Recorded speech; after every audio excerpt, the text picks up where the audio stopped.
नमस्कार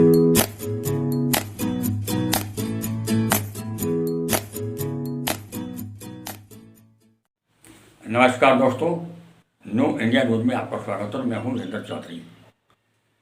दोस्तों, आज बात करेंगे हम कि कुरान एक आतंकी ग्रंथ है जिसे मोहम्मद ने बनाया और वसीम रिजवी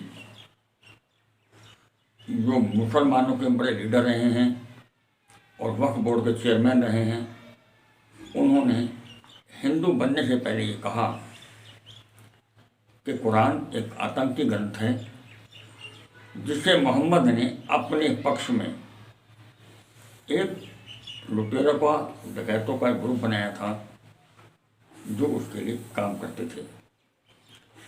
तो दोस्तों, आज इस बात को क्लियर करने के लिए मेरे यहाँ इकबाल भारती मौजूद हैं और इकबाल भारती ने कुरान, सनातन धर्म, वेद, एंजल, बहुत सारे ग्रंथ पढ़े हैं, बहुत अच्छा बोलते हैं और वो कहते हैं कि मैं फिरकों का मुसलमान नहीं हूँ, मैं कुरान का मुसलमान हूँ। तो आज हम उनसे बात करेंगे वसीम रिजवी को लेकर के कि वसीम रिजवी ने जो कुरान को बताया है वो महिलाओं के लिए अय्याशी का अड्डा बताया है कि अय्याशी करते थे लोग, लूटपाट करते थे, कुरान एक आतंकी ग्रंथ है। इन सब बातों को लेकर के आज हम आपके सामने मौजूद हैं और हम बात करेंगे इकबाल भारती से। जी इकबाल भारती जी, एक बार मुझे आप वो वसीम रिजवी का वीडियो दोबारा सुनवाएं। मैं दिखाता हूँ आपको वीडियो में। कुरान ही एक ऐसा ग्रंथ है जिसमें दूसरे धर्म के लोगों को मारने के लिए कहा गया है। तो देखो, मदरसों में आप सुन रहे हैं? जी, सुन रहा हूं। की ग्रंथ है, मोहम्मद द्वारा अपने पक्ष में बनाया हुआ ग्रंथ है। मोहम्मद था, दूसरों की औरतों को लाके उनके साथ अय्याशी कर रहा था। आप सुन रहे हैं? जी, सुन रहा हूं। धर्म को कबूल किया क्योंकि ईश्वर को प्राप्त करना है। और इसमें रिजवी साहब ने क्योंकि कुरान को सिर्फ रटा है, समझा नहीं। वो कह रहे कि कुरान एक आतंकी ग्रंथ है। उस कुरान को, जिस कुरान में सलामती की बात है, जिस कुरान में रहमत की बात है, जिस कुरान में तमाम इंसानों को बराबरी देने की बात है, जिस कुरान में तमाम इंसानों की हिफाजत की बात है, जिस कुरान में तमाम इंसानों को एक तरह से वो तमाम चीज़ें मुहैया कराने की बात है जिसकी इंसान को ज़रूरत है, तो मेरी समझ में नहीं आता कि वसीम रिजवी साहब ने किस तरह से इसे आतंकी ग्रंथ कह दिया। और इसके अंदर सबसे बड़ी बात यह है जो पिछली तमाम किताबों को मानने के लिए कहता है। एक मुसलमान जब तक मुसलमान नहीं हो सकता जब तक उन तमाम ग्रंथों को, उन किताबों को जो ईश्वर की तरफ से, अल्लाह की तरफ से आई हैं, नहीं मानेगा। जैसे उन तमाम अवतारों को नहीं मानेगा तो वसीम रिजवी साहब का मालूम नहीं कौन सा आंकलन है, किस हिसाब से कुरान जब कहता है कि नहीं, वसीम रिजवी ने कहा है कि कुरान एक आतंकी ग्रंथ है। इसमें क्या कहना? नहीं, कुरान आतंकी ग्रंथ बिल्कुल नहीं, बल्कि उनकी सोच आतंकी है। वो कुरान जो किसी आज पूरे विश्व के अंदर जहाँ जहाँ युद्ध हो रहे हैं, बमबारी हो रही है, लगातार तोपें चल रही हैं, लोग मर रहे हैं, कट रहे हैं, वो तमाम मुस्लिम देश हैं। देखिए, वो मुस्लिम हैं लेकिन उनका कुरान से, इस्लाम से दूर का भी वास्ता नहीं है। वो लोग इस्लाम है और सब इस्लामी तो है।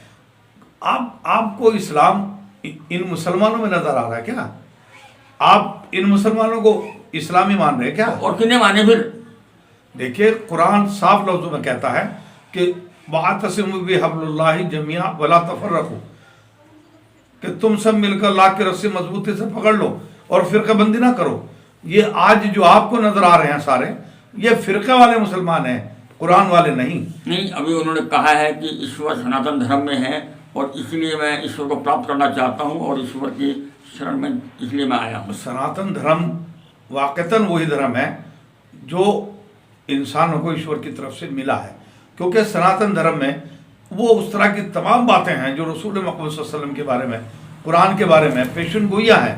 तो सनातन धर्म में, क्योंकि उस वक्त जब आया तो असल सनातन धर्म था, उसके बाद लोगों ने इसमें तरमीम कर दी। जैसे वर्ण व्यवस्था की बात है, वर्ण व्यवस्था जो कुरान में, कुरान कहता है जिस तरह से इंसानों को, वही वेद कहता है। लेकिन मनुस्मृति जब आप पढ़ोगे तो पता लगेगा कि बाई बर्थ कर दिया। बाई बर्थ नहीं है मनुस्मृति। मनुस्मृति एक ऐसा निज़ाम पैदा करना चाहती है कि जब एक ईश्वर का निज़ाम दुनिया में लागू होगा तो उस वक्त तमाम इंसानों में से सबसे पहले उन लोगों को चुना जाएगा जो लोगों को ज्ञान की बात देंगे। उनको कुरान विद्वान कहता है, उनको उल्मा कहता है, और वो होंगे, और हमारे सनातन में उनको पंडित कहा गया है। तो पंडित माँ के पेट से पैदा नहीं होता। पंडित वो है जो ज्ञान हासिल करेगा। ज्ञान हासिल करने के लिए किसी बिरादरी की, किसी जात की कोई जरूरत नहीं है। किसी भी समाज में, किसी भी कौम में, किसी भी बिरादरी में ज्ञानी पैदा हो सकता है, लेकिन ज्ञान लेना पड़ेगा तब वो ज्ञानी होगा। नहीं, अभी आपने जो ये वीडियो देखी है और वसीम रिजवी कह रहे हैं कि मैं इन कारणों से हिंदू बना, जिनके अंदर के कुरान आतंकी ग्रंथ है, ईश्वर सिर्फ सनातन धर्म के अंदर है, और इन मुसलमानों ने या मोहम्मद साहब ने लूटपाट करके बनाई थी, अपने ये ग्रुप तैयार किया था, और औरतों के साथ लूटपाट, जबर निकाह और जबर शादियों की बात चल रही है। ये बिला वजह की उनकी एक हठधर्मी की बात है, जिसका कोई उदाहरण वो कुरान में नहीं दे सकते। वो मुझे बताए कहाँ लिखा है कुरान में इस तरह से औरतों को। कुरान ने तो सीधे तौर पर एक बात कही, किसी एक इंसान का कत्ल कर देना बेगुनाह ऐसे है जैसे तमाम इंसानों का कत्ल कर देना। और कुरान उस वक्त लड़ने की इजाज़त देता है। कुरान उस वक्त कहता है कि तुम लड़ो उनसे। सूरह हज की एक आयत है, सूरह हज की आयत के अंदर अल्लाह ताला ने साफ तौर पर कह दिया है कि जिन लोगों ने तुम्हें घर से निकाला है, जिन लोगों ने तुम्हारे साथ ज्यादती की है, जुल्म किया है, जिन लोगों ने तुम्हारे साथ लड़ाई की है, उनके लिए तुम भी लड़ने की तैयारी करो। और कुरान सूरह तौबा के अंदर साफ तौर पर कहता है, जब वो जंग की बात करता है, एक आयत को लेकर के वसीम रिजवी साहब बार बार कहते हैं, जिसमें कुरान जंग के अंदर एक बात कह रहा है कि जब जंग हो तो मुशरिकीन को काटो, सामने वाले को जो मुशरिक है, लेकिन अगर जंग में तुम नहीं काटोगे वो तुम्हें काट देगा। ये तो बिल्कुल ऐसे ही है जैसे हमारे गीता के अंदर श्री कृष्ण जी जब अर्जुन जी से कहते हैं कि तुम्हें युद्ध करना होगा, वो कहते हैं मैं अपने परिवार के खिलाफ कैसे युद्ध करूं, तो वो उनको बताते हैं कि अगर आपको दुनिया के अंदर इंसाफ को नाफिज करना है, धर्म की स्थापना करनी है, सिद्धांतों की स्थापना करनी है, सिस्टम को लागू करना है, तो फिर वो अपना पराया नहीं देखा जाता। जो भी उसके खिलाफ आएगा उसके खिलाफ जंग करनी पड़ेगी। लेकिन उसके अगली आयत में कुरान कहता है, क्या कहता है कि अगर जंग के अंदर भी कोई आदमी आपसे कहे कि मैं सुलह चाहता हूं, तो सुलह पहले होगी, जंग खत्म हो जाएगी। सिर्फ कुरान जंग की इजाजत देता है उस वक्त जब अमन को खतरा हो, अमन को नुकसान होता हो, अमन के लिए जंग होगी, और जब अमन हो जाएगा तो जंग समाप्त हो जाएगी। जंग का कोई मतलब कुरान के अंदर नहीं है। वो लोग, कुरान में रसूल मकबूल सल्लल्लाहु अलैहि वसल्लम को अल्लाह ताला फरमाते हैं, हमने तुम्हें तमाम आलम के लिए रहमत बना के भेजा है, तमाम आलम के लिए। तो कैसे रिजवी साहब इस तरह की बात करते हैं? रिजवी साहब को अगर कोई बात है तो मैं उनसे चैलेंज करता हूं, वो बैठे मेरे सामने और साबित करें किस तरह से कुरान आतंकी ग्रंथ है। ये वो झूठ बोलते हैं सिर्फ लोगों को गुमराह करने के लिए। सनातन भी वही धर्म है जो कुरान के अंदर आया है, अलग से नहीं है। वो इस बात की बात ना करें कि और वेदों में वही आया था, तौरेत में वही आया, इंजील में वही आया, कुरान में वही है। एक ईश्वर का पैगाम बदला नहीं करता, ईश्वर अपने पैगाम को कभी तब्दील नहीं करता। तो रिजवी साहब, आप ये बात आपकी गलत है। और फिर आपका कहना है कि मोहम्मद ने खुद गढ़ लिया। अरे कुरान कहता है, कुरान कहता है, क्या कहता है? ए मोहम्मद, ये मुशरिकीन मक्का कहते हैं कि इस कुरान को तुमने खुद लिख लिया, खुद गढ़ लिया। तो इनसे कह दो कि जो कुरान के उसूल हैं, जो कुरान की सूरत है, तमाम इंसान मिल जाओ और अपने साथ जिसको बुलाना चाहते हो बुला लो, सिवाय अल्लाह को छोड़ के, ईश्वर को छोड़ के, और तुम कुरान जैसी एक सूरत बना के ले आओ, यानी वो कानून, वो उसूल जो कुरान के हैं एक बना करके ले आओ। तो कुरान कहता है, अल्लाह में कहते हैं कुरान में कि तुम नहीं ला सकते, यकीनन नहीं ला सकते, नहीं ला सकते, नहीं ला सकते। तो कैसी बात करते हो।